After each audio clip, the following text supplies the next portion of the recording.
আসসালামু আলাইকুম।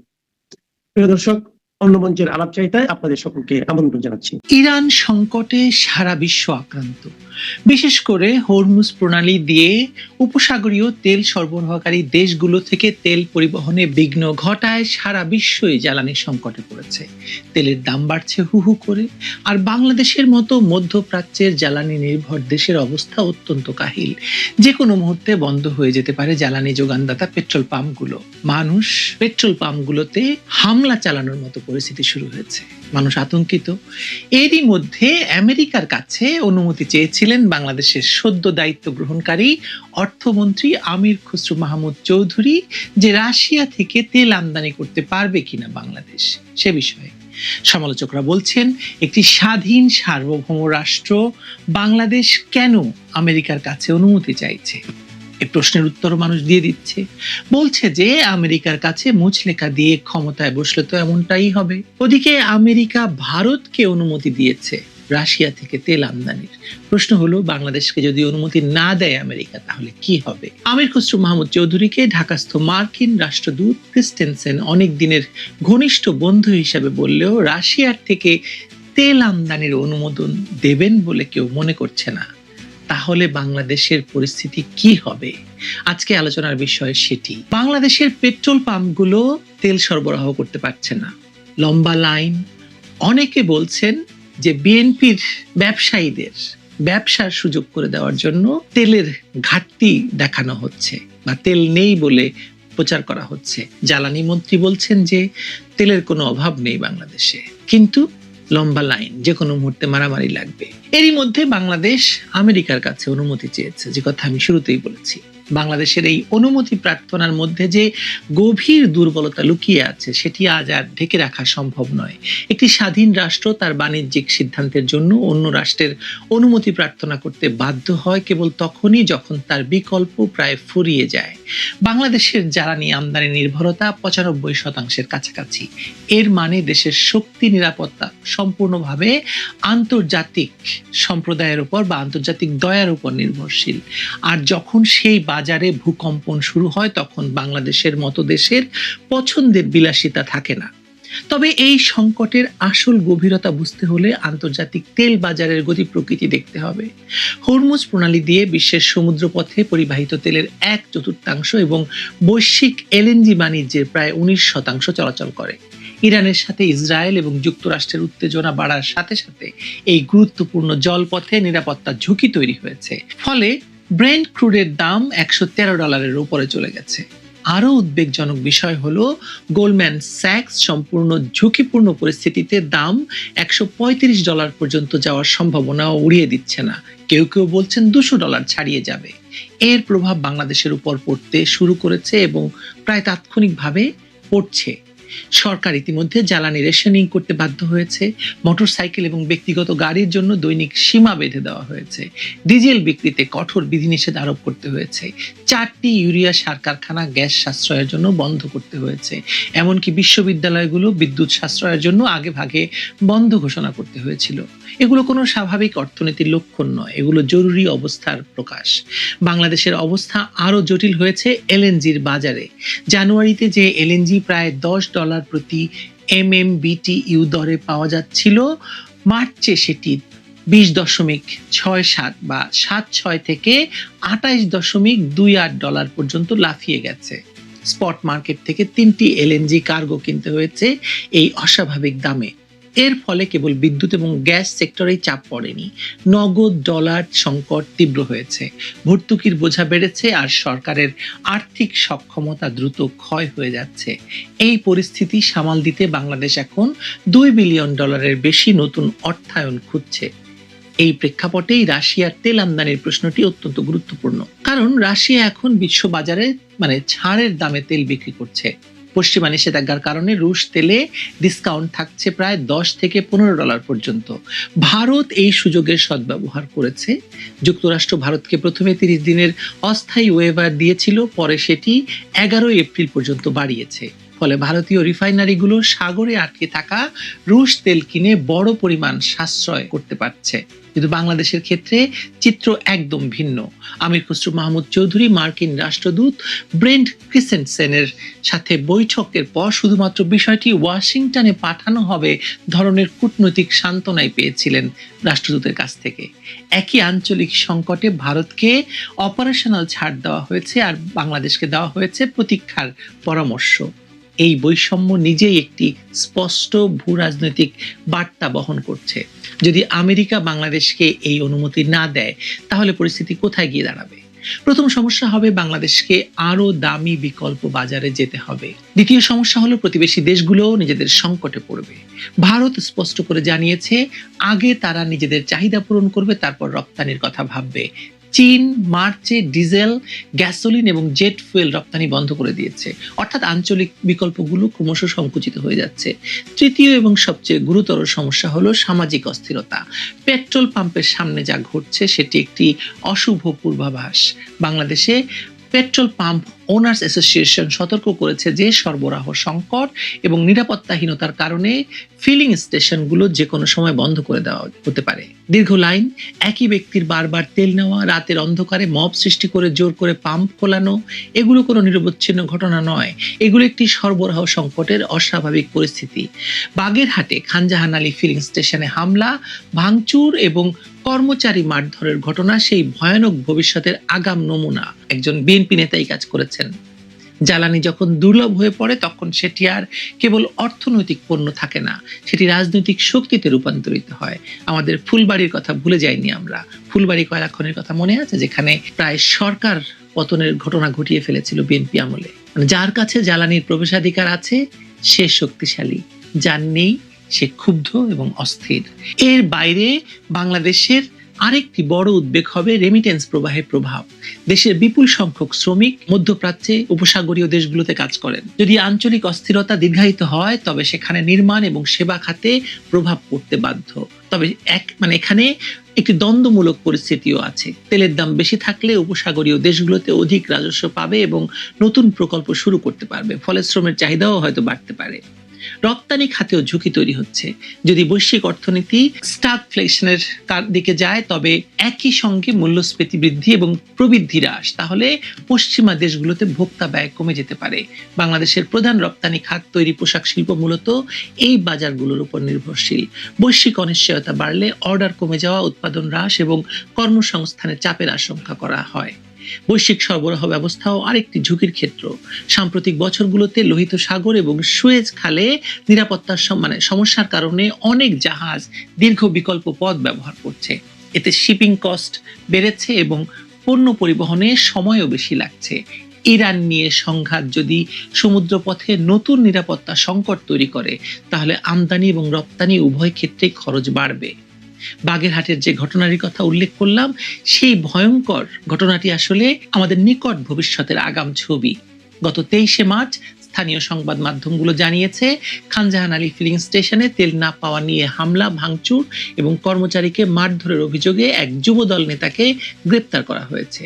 এখানে বিষয়টি শুধু একজন স্থানীয় নেতার উচ্ছৃঙ্খলতা নয়, বিষয়টি হলো জ্বালানি যখন অপ্রতুল হয়ে যায় তখন রাজনৈতিক পরিচয়, দলীয় প্রভাব, স্থানীয় শক্তি, মব, চাপ সবকিছু জ্বালানির লাইনে নেমে আসে।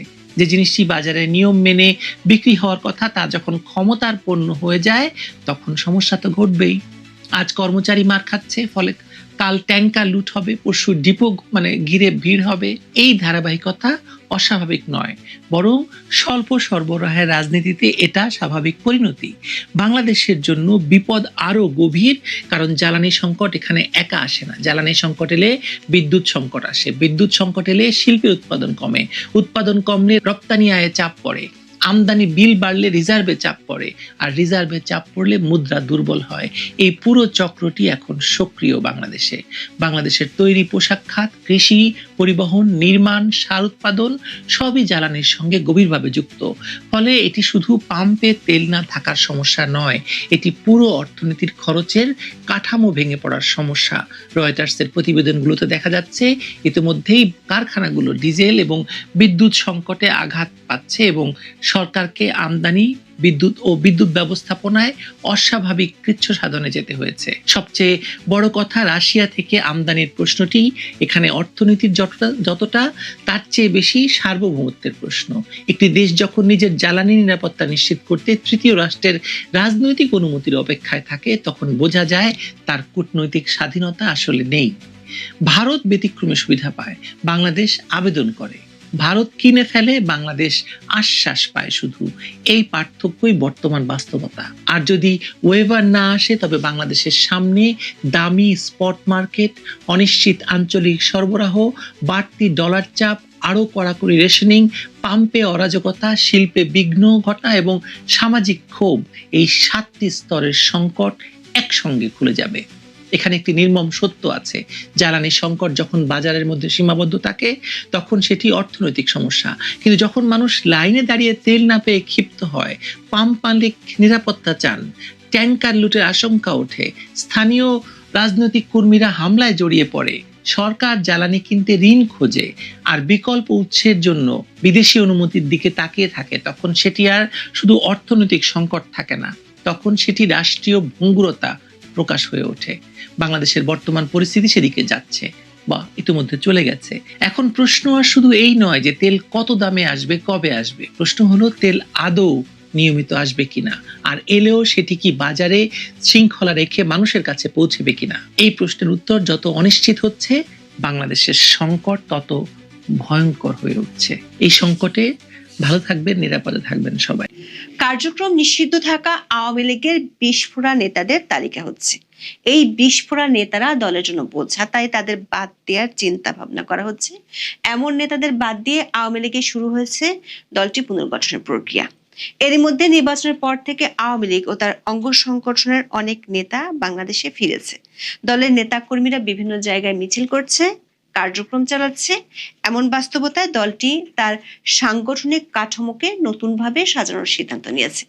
দলটির একাধিক সূত্রে জানা গেছে, এই পুনর্গঠন প্রক্রিয়ায় কপাল পুড়তে যাচ্ছে শীর্ষ অনেক নেতার। বিশেষ করে 5ই আগস্টের পর থেকে যারা ইউরোপ, আমেরিকা বা কানাডায় বসবাস করা শুরু করেছেন, এমন নেতাদের আর দলের শীর্ষ পর্যায়ে না রাখার সিদ্ধান্ত হয়েছে। 5ই আগস্টের পর থেকে দলীয় কার্যক্রম থেকে বিচ্ছিন্ন, অযোগ্য কিংবা বিতর্কিত ব্যক্তিদের বাদ দিয়ে নতুন নেতৃত্বকে সামনে আনার উদ্যোগ নেওয়া হয়েছে। দলটির একাধিক সূত্রে জানা গেছে, দল পুনর্গঠনের জন্য যে 3 স্তরের পরিকল্পনা নেওয়া হয়েছে, তাতে জেলা ও মহানগর পর্যায়ে অনেক নতুন মুখ উঠে আসবে, যারা 5ই আগস্টের পর থেকে হামলা মামলা সামলে সংগঠনের হাল ধরে রেখেছেন। তাদের অনেককে দায়িত্ব দেয়া হতে পারে। স্থানীয় সরকার নির্বাচনের প্রস্তুতি শুরু হলে দলের জেলা পর্যায়ের কমিটিগুলো পুনর্গঠন করা হতে পারে। আর দলের কার্যক্রমের উপর নিষেধাজ্ঞা প্রত্যাহারের জন্য দেশে আইনি লড়াইয়ের প্রস্তুতি নেওয়ার পাশাপাশি আন্তর্জাতিক মহলে যোগাযোগও বাড়াচ্ছে দলটি। বিস্তারিত জানতে চলুন যাওয়া যাক বিশ্লেষণ। 2024 সালের 5ই আগস্টের পর থেকে আওয়ামী লীগ চরম অস্তিত্ব সংকটের মুখোমুখি হয়েছিল। দলটির শীর্ষ পর্যায়ের প্রায় সকল নেতা হয় কারাবন্দী, না হয় আত্মগোপনে অথবা দেশের বাইরে চলে যান। 2025 সালের 10ই মে অন্তর্বর্তীকালীন সরকার নির্বাহী আদেশে দলটির কার্যক্রম নিষিদ্ধ করার পর থেকে আওয়ামী লীগ আনুষ্ঠানিকভাবে কোনো কর্মসূচি পালন করতে পারেনি। তবে রাজনৈতিক বিশ্লেষকেরা মনে করেন, একটি দীর্ঘস্থায়ী ও শক্তিশালী তৃণমূল কাঠামো থাকায় দল হিসেবে আওয়ামী লীগ একেবারে নিশ্চিহ্ন হয়ে যায়নি। তার প্রমাণ মিলেছে ত্রয়োদশ জাতীয় সংসদ নির্বাচনে। নিবন্ধন স্থগিত থাকায় এই নির্বাচনে দলটি অংশ নিতে পারেনি, কিন্তু দলটির বড় ভোট ব্যাংক নিশ্চিত করতে বিএনপি ও জামাত ইসলামী সহ সব রাজনৈতিক দলের নেতাদের প্রকাশ্যে আওয়ামী লীগের ভোটারদের কাছে ভোট চাইতে দেখা গিয়েছিল। নির্বাচনের মধ্য দিয়ে রাজনৈতিক সরকার ক্ষমতায় আসার পরপরই আওয়ামী লীগ ও তার অঙ্গ সংগঠনের নেতারা দেশে ফিরতে শুরু করেছে। দলীয় সূত্র এবং একাধিক নেতার সঙ্গে কথা বলে জানা গেছে, আওয়ামী লীগের পুনর্গঠনের একটি 3 স্তরের পরিকল্পনা নেওয়া হয়েছে। প্রথম স্তরে আছে দলের নেতা কর্মীদের দেশে ফেরানো। যাদের বিরুদ্ধে আন্তর্জাতিক অপরাধ ট্রাইব্যুনালে মামলা নেই, তাদের প্রায় সবাইকে দেশে ফেরার নির্দেশ দেওয়া হয়েছে। দ্বিতীয় স্তরে দেশে ফেরার পর সাংগঠনিক তৎপরতা বাড়ানো এবং স্থানীয় নির্বাচনে অংশ নেওয়ার প্রস্তুতি নেওয়া। এটাকে স্থানীয় রাজনীতিতে এন্ট্রি পয়েন্ট হিসেবে দেখছেন আওয়ামী লীগের নেতারা। এছাড়া পেশাজীবী সংগঠনগুলোর নির্বাচনের প্রভাব বজায় রাখারও সিদ্ধান্ত হয়েছে। পেশাজীবী সংগঠনের নির্বাচনে দলীয় রাজনীতির প্রভাব থাকলেও তা কম তীব্র, তাই এটাকে সহজ মনে করছেন নেতারা। সবশেষ দলটির কার্যক্রমের উপর নিষেধাজ্ঞা প্রত্যাহার এবং আইনি লড়াই। দলটির কার্যক্রমের উপর থাকা নিষেধাজ্ঞা প্রত্যাহারের জন্য সরকার ও আন্তর্জাতিক মহলের সঙ্গে যোগাযোগ বাড়ানোর পরিকল্পনা রয়েছে। পাশাপাশি কারাগারে থাকা নেতাকর্মীদের জামিনের বিষয়টিতে জোর দেওয়া হবে বলে দলটির একাধিক শীর্ষ নেতা জানিয়েছেন। কলকাতার একাধিক সূত্রে জানা গেছে, কলকাতার প্রান্তে দ্রুত বাড়তে থাকা পরিকল্পিত উপশহর নিউ টাউন 2024 সালের 5ই আগস্টের পর এক ধরনের মিনি ঢাকাতে পরিণত হয়েছিল। আওয়ামী লীগ নেতাদের একটা বিরাট অংশ ওই এলাকায় থাকতেন। কলকাতার শপিং মলের জনাকীর্ণ ফুড কোর্টে কিংবা পার্কের বেঞ্চে বসে অনেক সময় ভিডিও কলে এই নেতারা প্রতিদিন বাংলাদেশের রাজনৈতিক পরিস্থিতি নিয়ে আলোচনা করতেন। সূত্রগুলো বলছে, গত 1 মাসে কলকাতার নিউ টাউনের এই আড্ডা কমে গেছে, কারণ দলটির নেতাদের অনেকেই বাংলাদেশে ফিরেছেন।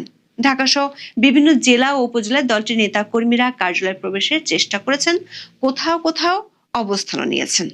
দলটির শীর্ষস্থানীয় কয়েকজন নেতা মনে করেন, সরকার ও প্রশাসনের উপর মহল থেকে সবুজ সংকেত পেলে ইতিবাচক ধারার রাজনীতিতে ফিরবেন তারা। এর মধ্যে কলকাতায় থাকা নেতাদের একটি দল দিল্লিতে গিয়ে দলের সভানেত্রী শেখ হাসিনার সাথে সাক্ষাৎ করবেন। তারপরই ওই দলটি বাংলাদেশে ফিরবে। দলটির সূত্রে জানা গেছে, শেখ হাসিনা ত্রয়োদশ জাতীয় সংসদ নির্বাচনের পর ভার্চুয়ালি নেতাকর্মীদের সঙ্গে কথা বলেছেন। এর মধ্যে অন্তত 2টি বড় কর্মসূচিতে আত্মগোপনে থাকা নেতাকর্মীদের দেশে ফেরার তাগিদ দিয়েছেন তিনি।